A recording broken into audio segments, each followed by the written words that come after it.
मैं doctor R Thapa.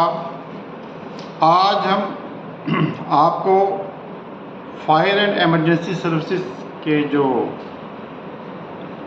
Exam हुए थे, जो ऐड निकली थी, उस पर क्या क्या गवर्नमेंट ने कार्रवाई की उसके बारे में बताएंगे।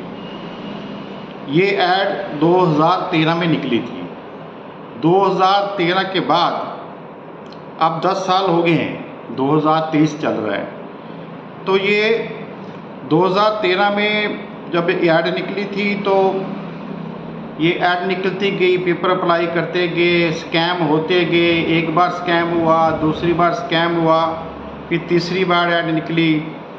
मैं आपको जो सितंबर में रिटन टेस्ट हुआ था 2020 में, उसके बारे में आपको थोड़ा बताना चाहता हूँ। ये कैंडिडेट था हमारा गजनफर नबी। ये बड़गाम का था।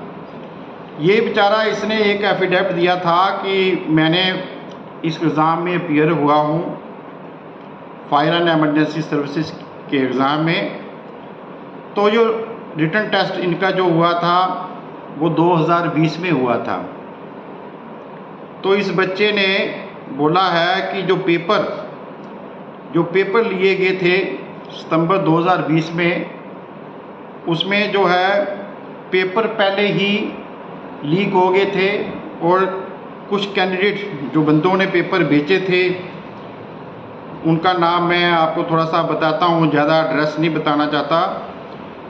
इसने रिटन में दिया हुआ है कि एक वासिम रशीद था, ये डोडा में था, डोडा का था। तो दूसरा था आशिक अली, ये कैंडिडेट जो था बड़गाम का था। तीसरा था वासिम मजीद, ये कैंडिडेट बांडीपुरा का था। ये जब सितंबर 2020 में पेपर हुआ था तो ये पेपर इनके 50-50 हज़ार में बिके थे। इनकी रसीदें भी मैंने देखी थी, मेरे पास हैं। तो ये 50-50 हज़ार रुपये के ये पेपर जो थे, ये जो कैंडिडेट ये तो फायर एंड एमरजेंसी सर्विसेज के कुछ बंदे थे, कुछ और भी थे जिन्होंने ये पेपर बेचे थे। ये पेपर जो है, ये कहते हैं कि लीक भी हुआ था और ये बोर्ड में भी लिया गया, जिसकी पिक्चर मैं आपको बताना चाहता हूँ कि पेपर लीक भी हुआ है और आउटसाइड द एग्जामिनेशन आ रही है, बोर्ड में भी लिया गया है। ये कैंडिडेट जो है ये शिकारे में पेपर दे रहे थे।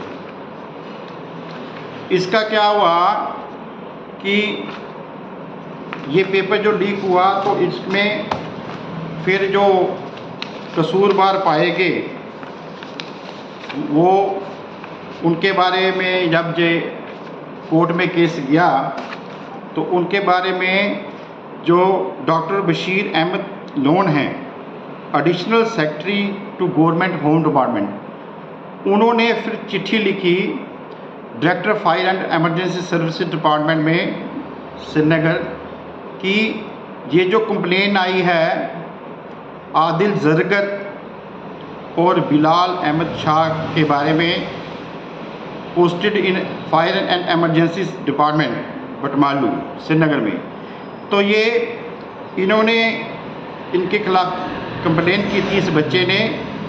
तो ये additional secretary government home department ने ये लेटर निकाली थी कि इसकी इन्वेस्टिगेशन की जाए। बाद में इन बच्चों ने बोला कि कसूरवार तो चलो ये पाए गए, मगर चलो इस कैंडिडेट ने बोला कि कसूरवार पाए गए हैं, मगर आप जैसा भी हो, हमारे पेपर जो हमने दिए हैं, हमारा रिज़ल्ट निकाला जाए, जो कैंडिडेट जो पाए गए हैं दोषी उनके खिलाफ़ कार्रवाई की जाए, जो भी ये मुलाजम जो भी जिन्होंने गड़बड़ की हुई है, जब पेपर लीक किए हुए हैं, उनके खिलाफ़ भी कार्रवाई की जाए। तो मैं ये चाहता हूँ कि ये मुलाजम देखो 2013 से ये ऐड निकली थी एमरजेंसी एंड फायर सर्विसेज की। तो ये ऐड जो है fire and emergency service department की ऐड 2013 से लेकर 2023 तक जो है ये बच्चे खज्जल हुए हैं। मैं गवर्नर साहब से अपील करता हूँ, हमारे पास सारे सबूत हैं, जो पेपर लीकेज के भी हैं, ये कोर्ट केस जो उस समय हुआ था, ये देख लीजिए आप, ये कोर्ट केस हुआ था, ये कंप्लेन है,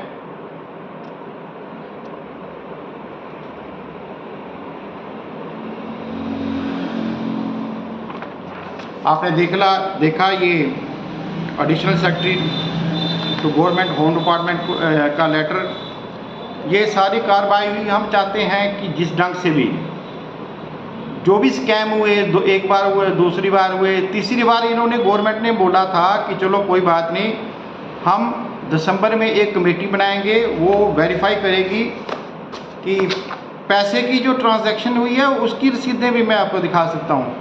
तो गवर्नमेंट ने बोला था कि दिसंबर 22 में हम एक कमेटी बनाते हैं जो महीने के अंदर अंदर इसका जवाब देगी। दिसंबर में कमेटी ने जवाब देना था 1 महीने की ड्यूरेशन में। दिसंबर भी गया 2022 का, जनवरी, फरवरी, मार्च, अप्रैल, मई, जून का महीना चल रहा है, अभी तक इन्होंने उनका कोई जवाब नहीं दिया।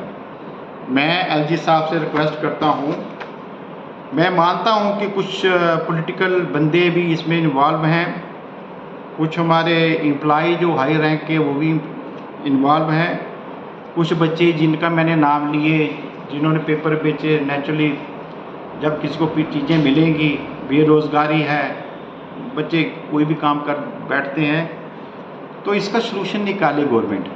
एलजी साहब से रिक्वेस्ट है कि होम डिपार्टमेंट को प्रेशराइज किया जाए, इसका सलूशन निकाला जाए। जो भी कैंडिडेट जिन्होंने पेपर दिए हैं, इनके साथ जस्टिस होना चाहिए, इनको जल्दी से जल्द एडजस्ट किया जाए, जहाँ तो पोस्टें और निकाली जाएँ, या कुछ जो कैंडिडेट जो आउट ऑफ द वे आपने सेलेक्ट किए हैं उनको निकाला जाए। चाहे मुलाज़म पे आप एक्शन लीजिए चाहे नहीं लीजिए, मुझे उस चीज़ से कोई गिला नहीं है, मगर कम से कम उस कमेटी की जो रिपोर्ट है वो जल्दी मंगाइए, और वो कैंडिडेट जो अपीयर हुए हैं, जो 10 साल से वेट कर रहे हैं आपके इस जवाब का, उनको जवाब दीजिए। मैं डॉक्टर आर थापा, आम आदमी पार्टी, जय हिंद।